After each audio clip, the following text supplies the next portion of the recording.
Hey, what is up guys? This is Primal Dialga, and today I wanted to talk to you about how I got into Pokemon. First off, it's worth noting that I was born in 1996, so when I was about 5 or 6, Pokemon was pretty much everywhere already. All the kids at school, myself included, collected Pokemon cards and watched the TV show, and I'm sure a lot of them even had Pokemon birthday parties, but I'm not gonna lie and say that I remember that. To be honest, I don't think I remember any of my own birthday parties until I was at least 7 or 8. I know for one of those birthday parties, I got a Hulk costume and the giant fists you can use to punch things and it'll make the crashing noises. But anyway, what I was saying is Pokemon was all around me when I was growing up. But I eventually stopped collecting the cards when I was about 9 because I never really learned how to play the card game and it didn't really interest me enough to learn how to play it. But from then on, when I was at my cousin's house, we would watch the anime, but I didn't watch it unless I was there because I didn't have cable at my house until I was about 11. Speaking of which, when I was about 11 years old, I got my first Nintendo DS. And I think I got it for Christmas, but it was the original blue Nintendo DS. And with it, I got Animal Crossing, Wild World, and Mario Kart. But I hadn't really delved into Pokemon video games quite yet. Sometime later, I remember being in the back seat with my oldest cousin, and he was playing Pokemon Mystery Dungeon Blue Rescue Team. And I became intrigued, and he told me about how there were fighting type Pokemon and ground type Pokemon, and that seemed kind of weird to me because I had only seen the anime here and there, so I only knew about the fire types, water types, electric types, and so on. Really, I only knew about the very basic types. But also around that time, 3 of my cousins had either Pokemon Diamond or Pokemon Pearl, which were the newest games out at the time. So I decided to go with Pokemon Diamond since the legendary Pokemon looked cooler in my opinion, and still does. So I got a pre-owned Pokemon Diamond from GameStop just after I turned 12 and I brought it home. I knew pretty much nothing about Pokemon games, but there was already a save file so I opened it up. The previous owner had left off at Canalave City, which has the best music in the whole game in my opinion, but I do remember the person that had it before me had a Groudon and possibly even a Darkrai in its party. I didn't check the PC because I didn't know what the PC was. I knew I could wait until I saw my cousin again so I could trade him all the Pokemon for safekeeping, but I was impatient and I wanted to start the game immediately.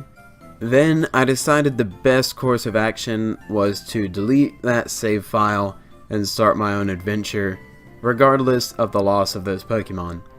That night I started my first Pokemon game and started a slight obsession with the franchise.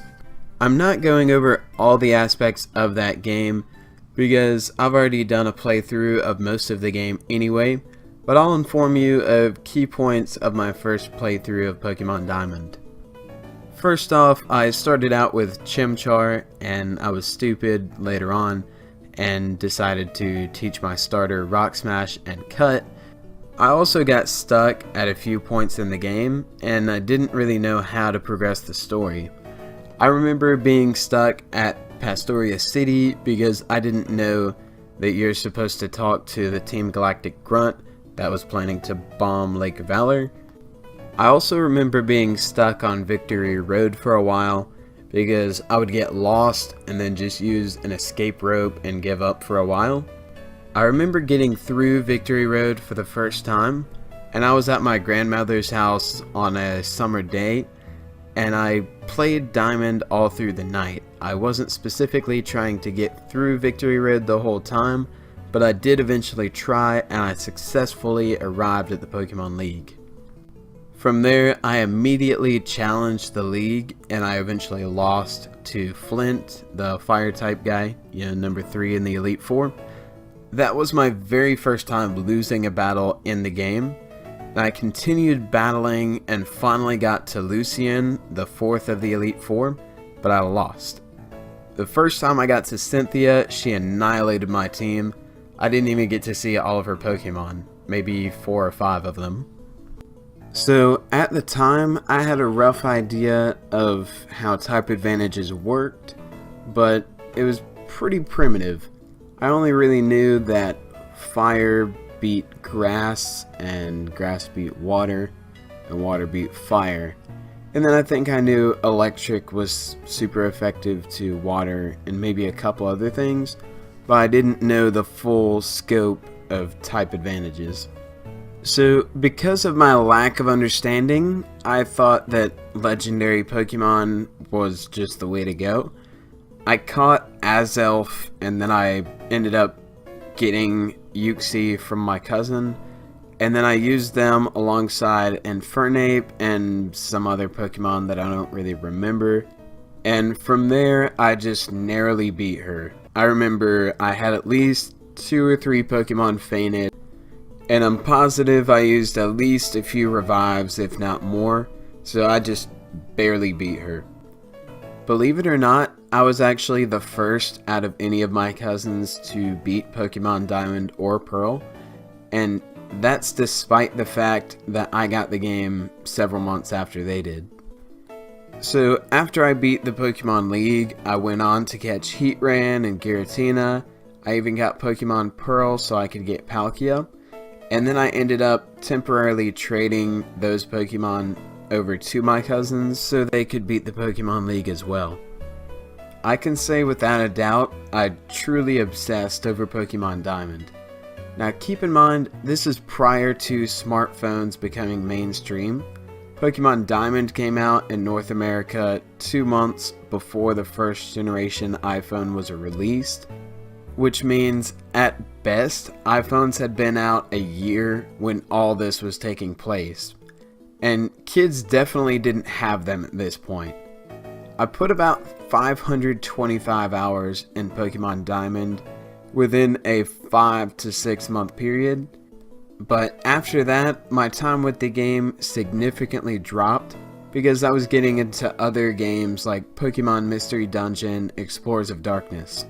I eventually got Pokemon Sapphire, but I only got to the part just before a Kyogre because I ended up losing the game. I also got Pokemon Platinum when it came out, and then the cycle of buying the new games when they came out just continued. The only time that cycle was broken was when Pokemon X and Y were announced. I heard that fairy types were gonna be a thing, and I was so mad. I thought they were ruining Pokemon with this change, but I eventually got over it after several months of it being out, and it never stopped from there. And here I am about 10 years later. I'm still living with this obsession. One thing I thought was really weird was back in 2016 when Pokemon Go came out. For the first time since I was a kid, I saw a huge interest in Pokemon everywhere I was. It kind of returned to the way it was in the early 2000s. Advertisements had to do with Pokemon, people wore Pokemon shirts and hats in public, and don't even get me started on Halloween that year. Even now in 2018, I still see Pokemon everywhere. I went to Nashville on the last day of the 2018 Pokemon World Championship for the video game and the trading card game, but that whole city, or that whole section of the city where it was going on, was packed with people that were playing Pokemon Go because the unknown that spell Nashville were spawning there, and just everyone was wearing Pokemon apparel. It was crazy. And I didn't actually get to go in and watch the World Championship going on, any of the battles or the trading card things, but I did get to go and look at some of the merchandise that they had there, and that's where I got a mini plush Zekrom and a mini plush Dialga, so it wasn't really a lost cause. Plus, we walked around a lot and got several sets of unknown that spell Nashville.